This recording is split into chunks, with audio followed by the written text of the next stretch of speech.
राजमाता जिजाऊ स्वराज्याचे संकल्पक शहाजीराजे भोसले, अखंड महाराष्ट्राचे आराध्य दैवत छत्रपती शिवाजी महाराज, थोर समाज सुधारक महात्मा ज्योतिराव फुले आणि भारताच्या पहिल्या स्त्री शिक्षिका सावित्रीबाई फुले आणि ज्यांनी भारताचे संविधान लिहिले ते डॉक्टर बाबासाहेब आंबेडकर या सर्व महामानवांना मी शिवराय निशिकांत भोसले अभिवादन करतो आणि माझ्या भाषणाला सुरुवात करतो. माझ्या भाषणाचा विषय आहे गड आला पण सिंह गेला. छत्रपती शिवाजीराजे राजगडावर होते. त्यांच्यासोबत मासाहेब जिजाऊ सुद्धा राजगडावर होत्या. मासाहेब जिजाऊ राजगडावर तर होत्या, पण त्यांचे लक्ष कोंढाण्यावर होते. कोंढाणा किल्ला म्हणजे एखाद्या सुंदर स्त्रीच्या गालावर जसा तीळ शोभून दिसावा तसाच स्वराज्यात शोभून दिसणारा कोंढाणा जेव्हा पुरंदरचा तह झाला त्या तहात गेलेला कोंढाणा. मासाहेब शिवाजीराजांना म्हणतात, शिवबाराजे, कोंढाणा आम्हाला पाहिजे, कोंढाणा आम्हाला हवा आहे. तेव्हा शिवाजीराजे मासाहेबांना म्हणतात, हो मासाहेब, पुरंदरच्या तहात जेवढं गेलंय तेवढं सगळं परत माघारी आणायचं आहे आणि याची सुरुवात कोंढाण्यापासूनच करायची म्हणतोय.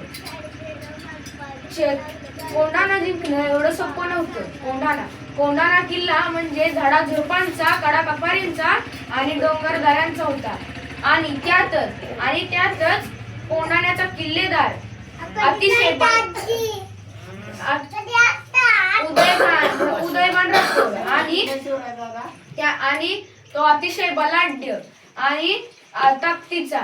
त्यामुळे शिवाजीराजे मोहीम तानाजी मालुसरेला द्यायची ठरवत होते. पण तानाजींच्या घरात त्यांच्या एकुलत्या एक मुलाचं म्हणजेच रायबाचं लग्न होतं. लग्नाची निमंत्रणे देऊन झाली होती. घरात लग्नाची तयारी चालू होती. मग त्यातच कसं काय तानाजीला ही मोहीम द्यायची. त्यामुळे राजे विचार करत होते. तानाजी मालुसरे शिवाजीराजांकडे आले आणि म्हणाले, राज, मी जिवंत असताना कोंढाण्याच्या मोहिमेची कशाला काळजी? मी घेतो मोहीम, मी जातो कोंढाणा जिंकायला. तेव्हा शिवाजीराजे तानाजी मालुसरेंना म्हणतात, अरे तानाजी, मला हे पटत नाही, कारण की तुझ्या मुलाचं एकुलते एक मुलाचं रायबाचं लग्न आहे आणि असं मला मावळे काय म्हणतील जर तुझ्या मुलाचं लग्न असताना तुला मोहिमेवर पाठवल्यावर. तेव्हा तानाजी मालुसरे शिवाजीराजांना म्हणतात, ते काय बी नाही राज, मी जाणार, मी कोंढाणा जिंकून आणणार आणि आधी लगीन कोंढाण्याचं मग माझ्या रायबाचं, आधी लगीन कोंढाण्याचं मग माझ्या रायबाचं. तानाजी मालुसरे तयार झाले आणि निघाले घोड्याला टाच मारून. तेव्हा शिवाजीराजांना तानाजी मालुसरे म्हणले, राज, नवमीच्या रात्रीला झोपू नका, मी गडावर जातो, गडफत्ते करतो आणि तिथली असलेली गवताची गंजी पेटवतो, मग तुम्ही समजून जा तुमच्या तानाजीनं गड जिंकलेला आहे. तानाजी मालुसरे घोड्याला टाच मारून काळ्याकुट्ट अंधारात जातात गडाच्या पायथ्याला. कोंढाण्याच्या कडाकपारी बघत असतात, जे कोणता कडा सोपा आहे चढायला. मग तो यशवंतराव घोरपड्यांना वरती पाठवतात आणि तिथे त्यांना रशी बांधायला सांगतात आणि त्या रशीच्या सहाय्याने ते वरती चढतात. त्यांचे मावळे वरती चढतात, म्यानातून तलवारी निघतात आणि हर हर महादेव गर्जना सुरुवात होती. जिथं चिटपाखरूही जायला घाबरायचं तिथं तानाजी मालुसरे मावळ्यांना घेऊन गेलते. हर हर महादेव गर्जना होती. सगळे मावळे शत्रूवर तुटून पडतात आणि त्यातला एक पेहरेदार उदयभानकडे जातो आणि म्हणतो, अरे हुजूर मराठे आ गए. तेव्हा उदयभान गरजतो आणि म्हणतो, क्या बघते हो, कैसे आए मराठे. उदयभान धावत बाहेर गेला. त्याची म्यानातून लखलखती तलवार निघाली. दोन वाघ आमने सामने. काय होणार? उदयभान तानाजीला मारणार का तानाजी उदयभानला मारणार? मारणार. तलवारींचे वार दोघींवर व्हायला सुरुवात झाली.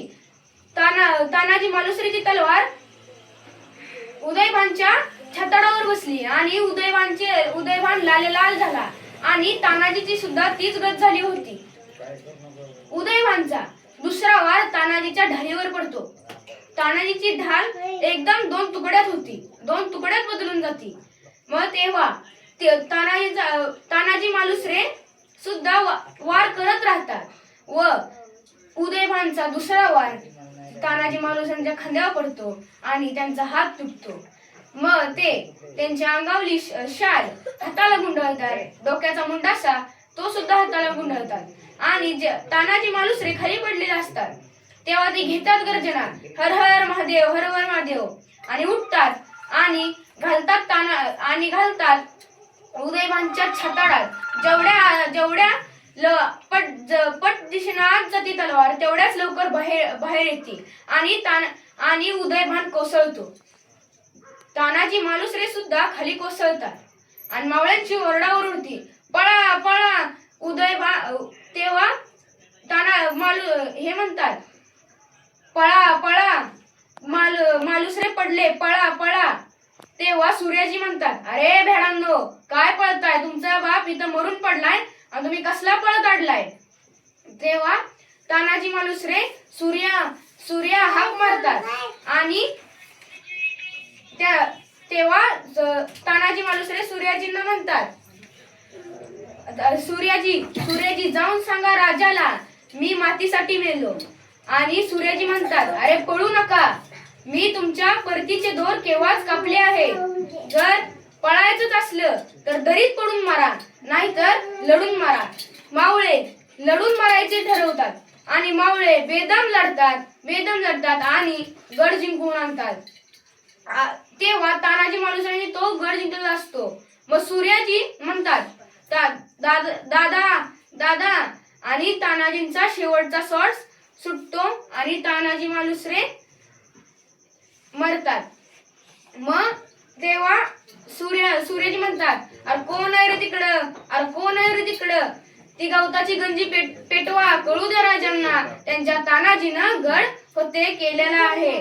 तेव्हा शिवाजी महाराजांना ती बातमी कळती आणि शिवाजीराजेच्या डोळ्यातनं अश्रू खाली पडतात आणि त्यांच्या तोंडातून शब्द निघतात, माझा सिंह गेला पण गड आला पण माझा सिंह गेला.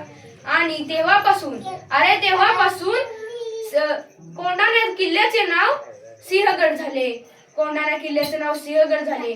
या सर्व महामानवांना व मावळ्यांना माझा मानाचा मुजरा व छत्रपती शिवाजी महाराजांना सुद्धा मानाचा मुजरा. आणि ज्यांनी शिवाजी महाराजांना जीवापासून मदत केली व मरायला तयार असायचे ते मावळे, त्यांना सुद्धा माझा मानाचा मुजरा. जय भवानी, जय शिवाजी.